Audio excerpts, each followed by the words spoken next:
ഞാൻ ഇവിടെ ഇരിക്കുന്ന കണ്ടപ്പോഴത്തേക്ക് ഒരാൾ ഓടി വന്ന് കയറി വന്നിരിക്കുന്ന അല്ലേ പിന്നെ ആണോ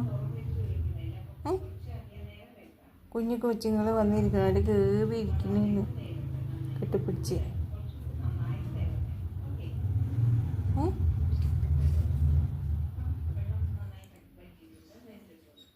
അവിടെ വണ്ടി വന്ന്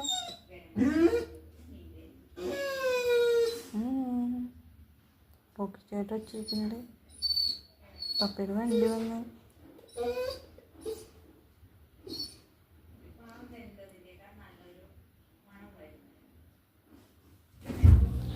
പപ്പ വരുന്നതും പോണതും ആദ്യം അറിയുന്ന ഒരാളാണ് ഇവിടെ, റോക്കി. അവൻ്റെ ഒച്ചയാണ് കേൾക്കുന്നത്. ആൾ സ്ക്രീനിലില്ലാന്നേ ഉള്ളൂ. എന്താ സ്നേഹം അവന്.